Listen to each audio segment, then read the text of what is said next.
Meu caro fera, nessa faixa iremos estudar História de Alagoas, relativo ao período colonial e imperial brasileiro, que corresponde ao PSS2. Alguns dados importantes. Primeiro, com relação à localização. O nosso estado situa-se no nordeste meridional do Brasil. O território é de 27.731 km². A população, mais ou menos, de 2,5 milhões de habitantes. Em relação aos limites, ao norte nós temos Pernambuco, sul Sergipe, o leste o Oceano Atlântico e oeste Pernambuco e Bahia. Os primeiros habitantes, grupos indígenas na época de Cabral, eram os seguintes: no norte do estado, os potiguares e tabajaras; na região litorânea do São Francisco, caetés e cariris; aconas, caropotós e moriquitos; no oeste, os potiguares e tabajaras; no norte, chucurus, volvéus e pipianos. Devido aos massacres, inclusive dois merecem destaque: o massacre dos caetés e a famosa Confederação dos Cariris, hoje os grupos remanescentes dos primeiros habitantes da região alagoana são os seguintes: na região de Porto Real de Colégio, nós temos os chocóis; em Palmeira dos Índios, os chucurus, cariris; e em Joaquim Gomes, os vassus. A evolução política. A história de Alagoas pode ser subdividida observando-se os seguintes pontos: Alagoas no período pré-colonial, que corresponde aos anos de 1500 e 1530. É bom lembrar, neste período, que não havia intenção de Portugal em colonizar o Brasil, nem tampouco Alagoas, mas eles enviaram uma série de expedições. Destaque para a expedição de Gaspar de Lemos e Américo Vespúcio, que esteve aqui no nosso território. Inclusive foram eles que deram nomes ao Rio São Francisco e ao Rio São Miguel. A principal atividade explorada no território alagoano nesse período foi a extração do pau-brasil, que interessou não só a portugueses, como também a franceses. Nós temos a presença francesa basicamente massiva na região sul, no litoral sul das Alagoas. Destaque para os seguintes pontos usados por eles para contrabandear madeira: a região da Praia do Francês, no município de Marechal Deodoro; a região além da foz do Rio São Miguel e próxima à enseada de Coruripe. Eram os principais pontos onde os franceses extraíam a madeira do nosso litoral. É óbvio que essa presença francesa, não só no litoral alagoano, mas em boa parte do litoral brasileiro, levou os portugueses a iniciar o processo de povoamento. E é claro que nesse processo eles dividiram o Brasil em lotes, denominados de capitanias hereditárias. Alagoas, ela não vai ser uma capitania, mas ela vai integrar uma das mais importantes capitanias do Brasil na época. É o segundo ponto da nossa evolução política.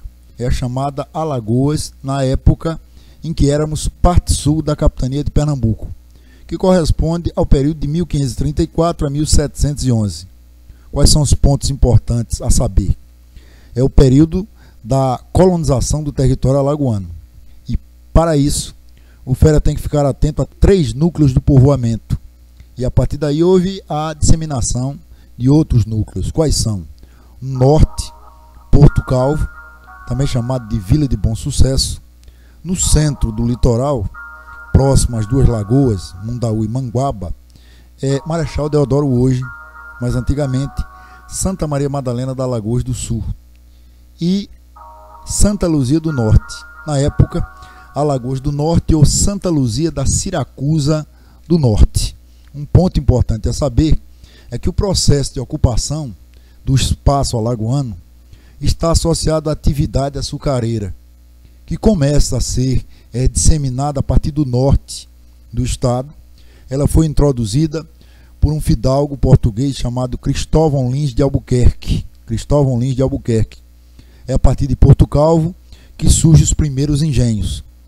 Os principais daquela época eram os seguintes: o Escurial, localizado hoje no atual município de Porto de Pedras; o Buenos Aires, em Camaragibe; e o Engenho do Morro, na região de Porto Calvo.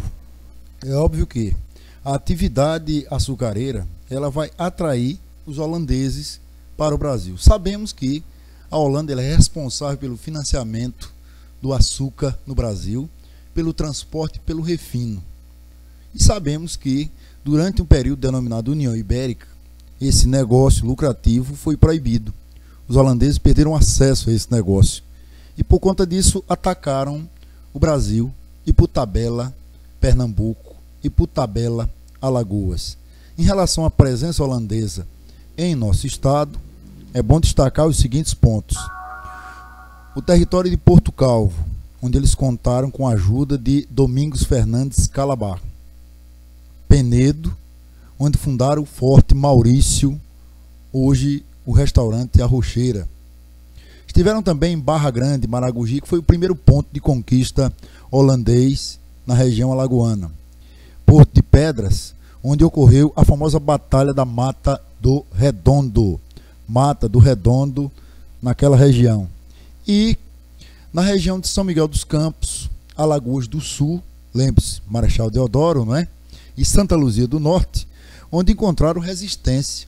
E a resistência foi liderada pelo capitão Antônio Lopes Filgueiras. O açúcar, além de atrair holandeses, é claro que era uma atividade que necessitava de um grande contingente de mão de obra. Usaram então os africanos. É claro que, dadas as condições de trabalho, muitos africanos, é óbvio, que fugiram, se refugiaram nas matas e fundaram o mais importante quilombo da história do Brasil, que é o Quilombo dos Palmares. Então não podemos estudar Alagoas, Pato Sul de Pernambuco sem, é óbvio, darmos algumas dicas a respeito do quilombo. Primeiramente, em relação à área. Quando você imagina o quilombo, é claro que tem que pensar uma região extensa, que vai de mais ou menos Palmares em Pernambuco, estendendo-se até a União dos Palmares, Alagoas. É bom pensar também nos líderes. Existem dois grandes líderes dessa comunidade, dessa federação de quilombos, a figura de Zumbi e a figura de Gangazumba. Algumas características importantes. No universo quilombola, predominava a policultura. A policultura. Predominava também, é claro que o culto afro-brasileiro, e havia também grupos brancos, indígenas, mulatos, ou seja, a população marginal da colônia. É óbvio que hegemonicamente formada por africanos. A repressão. O movimento que destruiu o quilombo foi formado por três grupos, liderado por Bernardo Vieira de Melo, Sebastião Dias e o bandeirante paulista Domingo Jorge Velho. Esse grupamento formou uma bandeira chamada de Bandeira Sertanista de Contrato. É bom lembrar que a destruição do quilombo ela possibilitou a ocupação branca, portuguesa, na região do Vale do Rio Mundaú e do Rio Paraíba do Meio. E é bom saber também que, quando falamos em quilombo, pensamos em Palmares, mas não foi o único em nossa região. Tivemos o quilombo de Serra d'Arca, na região de Tanque d'Arca, da Gruta do Timbó, em Santa Luzia do Norte, e da Mata do Rolo, ao sul da atual Marechal Deodoro. Alagoas Comarca é a terceira etapa de nossa evolução. Alagoas Comarca vai de 1711 a 1817.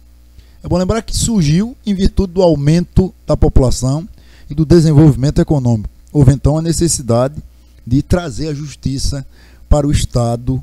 É bom lembrar que Comarca é um distrito judicial sob a direção de um ouvidor. Criada no ano de 1706, só foi inaugurada no ano de 1711.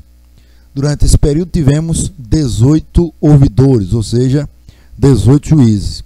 Os principais ouvidores que o Fera não pode esquecer: José da Cunha Soares, que foi o que implantou a justiça em nosso estado; o ouvidor José de Mendonça de Matos Moreira, que na época em que era juiz das Alagoas, passou a incentivar a cultura de algodão em larga escala; e o ouvidor Antônio Ferreira Batalha, que foi o último a encerrar esse período, responsável pelas articulações ligadas à emancipação política de Alagoas e à emancipação política de Maceió.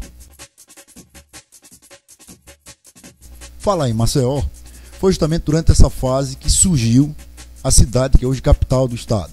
Sobre suas origens, o Fera tem que ficar atento, porque é uma corrente que defende que o surgimento de Maceió está ligado a um engenho pertencente ao capitão Apolinário Fernandes Padilha, engenho esse localizado no centro da cidade, ali na Praça Dom Pedro II.